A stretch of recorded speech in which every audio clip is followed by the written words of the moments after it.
Kehidupan sosial di masa demokrasi parlementer. Kehidupan sosial masyarakat Indonesia pada masa demokrasi parlementer banyak dipengaruhi oleh gejolak politik, serta permasalahan ekonomi. Gejolak politik menyebabkan munculnya gangguan keamanan di berbagai tempat. Upaya perbaikan ekonomi yang tidak berjalan lancar menyebabkan meningkatnya angka kemiskinan juga pengangguran. Ekonomi di masa demokrasi liberal. Perkembangan ekonomi di masa demokrasi parlementer. Di masa demokrasi parlementer, bangsa Indonesia menghadapi permasalahan ekonomi.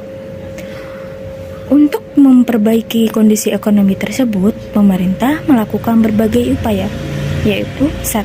Gunting Safrudin, 2. Sistem ekonomi gerakan benteng, 3. Nasionalisasi perusahaan asing, 4. Finansial ekonomi, 5. Rencana pembangunan 5 tahun. Nah, untuk memperjelas upaya yang dilakukan pemerintah untuk memperbaiki ekonomi, di sini Aini akan memberikan beberapa uraian dalam upaya yang dilakukan pemerintah. Gunting Safrudin. Gunting Safrudin adalah rangka mengurangi jumlah peredaran uang dan mengatasi defisit anggaran. Pada 20 Maret 1950, Menteri Keuangan Syafruddin Prawiranegara mengambil kebijakan penting. Kebijakan itu berupa pemotongan nilai uang hingga setengahnya, bertujuan mengurangi peredaran uang di masyarakat. Sistem ekonomi pergerakan benteng. Sistem ekonomi gerakan benteng merupakan usaha pemerintah untuk mengubah struktur ekonomi kolonial menjadi ekonomi nasional. Struktur ekonomi kolonial membawa dampak perekonomian Indonesia yang didominasi perusahaan asing dan ditopang kelompok etnik.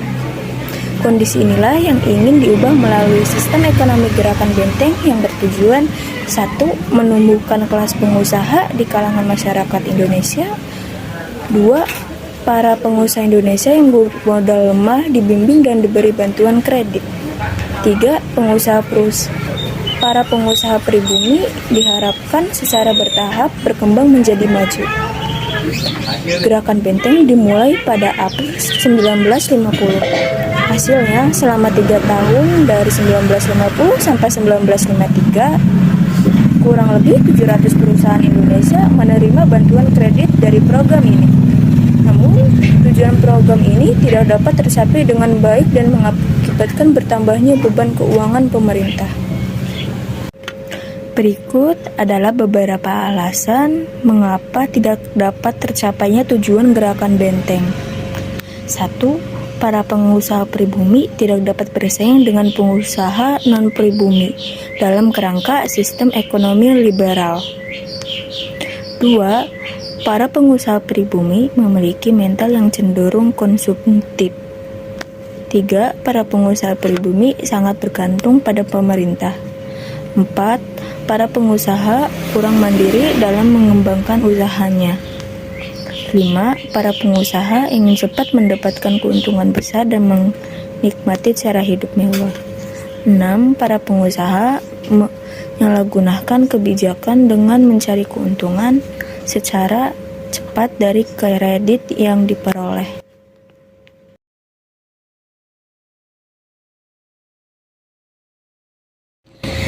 Nasionalisasi perusahaan asing dilakukan dengan pencabutan hak milik Belanda atau asing, yang kemudian diambil alih atau ditempatkan statusnya sebagai milik pemerintah Indonesia. Nasionalisasi yang dilakukan pemerintah terbagi menjadi 2 tahap.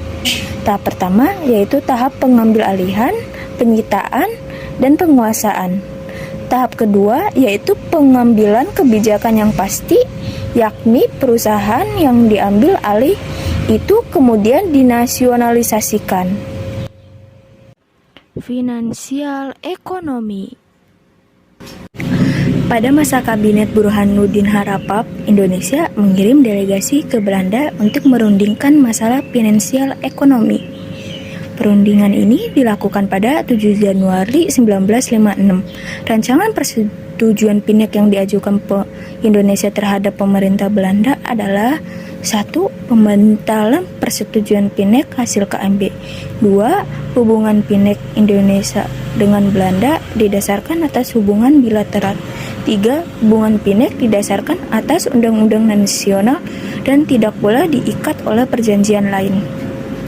Namun, usul Indonesia ini tidak diterima pemerintah Belanda, sehingga pemerintah Indonesia secara sepihak melaksanakan rancangan Pineknya. Diawali dengan pembubaran Uni Indonesia dengan Belanda pada 13 Februari 1956. Tujuannya melepaskan diri dari ikatan ekonomi dengan Belanda. Salah satu dampak pelaksanaan Pinek ini, banyak pengusaha Belanda yang menjual perusahaannya, sedangkan pengusaha pribumi belum mampu mengambil alih perusahaan tersebut. Rencana pembangunan 5 tahun. Pada masa Kabinet Ali Sastrawamjio II, pemerintah menyusun rencana pembangunan 5 tahun yang rencananya dilaksanakan antara tahun 1956 hingga 1961. Rencana ini tidak berjalan dengan baik karena 1. Depresi ekonomi di Amerika Serikat dan Eropa Barat pada akhir 1957 dan awal 1958 yang mengakibatkan ekspor dan pendapat negara merosot. 2. Perjuangan pembebasan Irian Barat dengan menasionalisasi perusahaan Belanda di Indonesia yang menimbulkan gejolak ekonomi. 3. Adanya ketegangan antara pusat dan daerah sehingga banyak daerah melaksanakan kebijakan ekonominya. Pendidikan di masa demokrasi parlementer. Kebijakan pendidikan pada masa demokrasi parlementer. Pada tahun 1950 diadakan pengalihan masalah pendidikan dari pemerintah Belanda ke pemerintah Republik Indonesia Serikat. Kemudian disusunlah konsepsi pendidikan yang dititikberatkan kepada spesialis. Sebab menurut Menteri Pendidikan saat itu, bangsa Indonesia sangat tertinggal jauh dari pengetahuan teknik yang saat itu sangat dibutuhkan oleh dunia modern. Dalam perbandingan 3:1 maksudnya yaitu setiap ada 3 sekolah teknik, setiap lulusan sekolah dasar diperbolehkan melanjutkan sekolah teknik menengah 3 tahun, kemudian dilanjutkan sekolah teknik atas 3 tahun. Setelah lulus sekolah teknik atas, diharapkan siswa dapat mengembangkan suatu bidang tertentu. Pada masa demokrasi parlementer didirikanlah universitas baru, yaitu diantaranya Universitas Hasanuddin, Universitas Andalas, dan Universitas Pajajaran. Kehidupan masyarakat pada masa parlementer yaitu pendidikan masyarakat dari sekolah dasar sampai sekolah menengah pertama yang ditanggungjawabkan oleh pemerintah provinsi. Politik di masa demokrasi parlementer. Kebijakan dan sistem politik demokrasi parlementer adalah sebagai berikut. 1.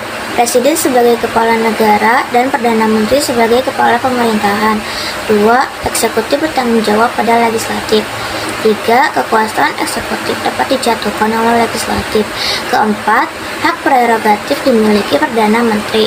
5. Eksekutif tunjuk oleh legislatif. Dan 6. Menteri bertanggung jawab pada